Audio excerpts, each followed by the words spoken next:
Hello everyone. Well, it's the first day of December and the first day of meteorological winter, which runs from the start of December through the end of February. So it's time for an update on what we're expecting this season. And let's start by looking just at December and looking at the temperatures that we're expecting for December. And what we're seeing is a strong signal that, especially for the first couple of weeks of December, it's going to be quite cold across, really, it looks like the northern 2/3 of the country. Lots of cold fronts coming through, keeping those temperatures colder than normal. But these look like fronts that once they hit the south are really going to fizzle. So that's why across much of the southern U.S. we're still expecting warmer than normal conditions for the month of December. And if you're looking at where temperatures are going to be the most below normal, that's looking like North Dakota, northern Minnesota, northern Montana. Meanwhile, it looks like temperatures are going to be the most above normal across southern Texas and southern Louisiana. And again, when you're looking at this map, I don't want you to think that it's going to be colder than normal every day in December or warmer than normal every day in December.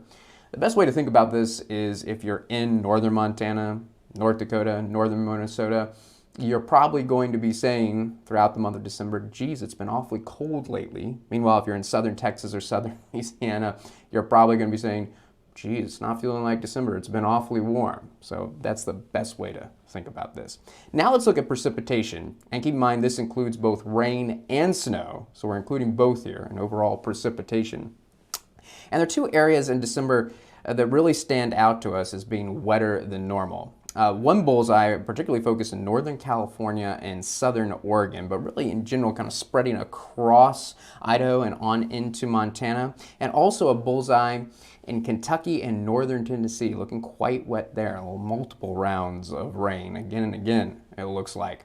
Meanwhile, though, looking drier than normal across Iowa, southern Wisconsin, northern Illinois, northern Texas, New Mexico, and also drier than normal in central and southern Florida.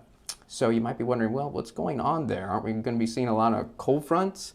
Yes, and that's why we're expecting those colder than normal temperatures, especially in Minnesota and North Dakota.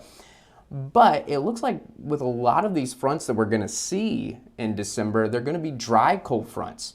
So that cold air is going to be coming in, but already running into pretty dry, stable air. So a lot of cold fronts that won't be bringing rain or snow, it looks like, just more cold. And again, same story when we're looking at this map. This does not mean that it's going to be raining every day in the places that are expected to be wetter than normal, or that it's going to be dry every day in December in the places where it's going to be drier than normal. But again, think of it this way. If you're in Northern California, Southern Oregon, there's a good chance that you're going to be saying, geez, it's been awfully wet lately. And if you're in Eastern Iowa, Southern Wisconsin, Northern Illinois, you're probably going to be saying, geez, it's been a while since we've seen any rain. It's been awfully dry. So that's the best way to look at this precipitation situation. So now let's add 2 more months to this. Let's add in January and February. And we're going to go back to looking at temperatures.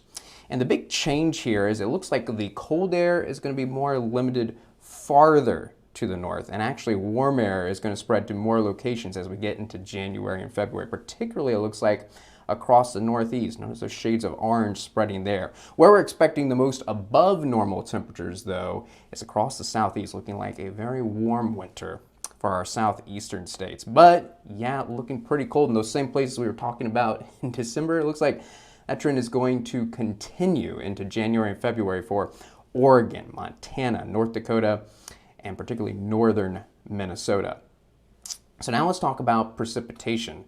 And the big change here is really in 2 areas, particularly the Great Lakes. Notice we weren't really seeing that in December, but particularly in January and February, looking like the moisture is really going to be building, looking quite wet in and around the Great Lakes. Notice how it continues in the northwest. But we also expect, we've kind of already talking about the drier than normal conditions across parts of the southeast and Florida, but we do expect the drier than normal conditions to spread farther to the west into places like Arizona and particularly Southern California as we get into January and February. And this general pattern with precipitation, really temperatures, very closely comes along with La Nina, which we expect those La Nina conditions to last throughout the winter months, and this is typically what we see.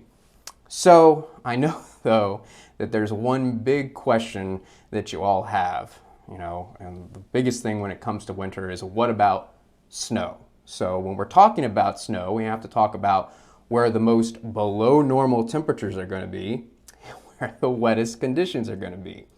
So keeping that in mind, when you combine our precipitation map and our temperature map, you can come out with a snowfall outlook.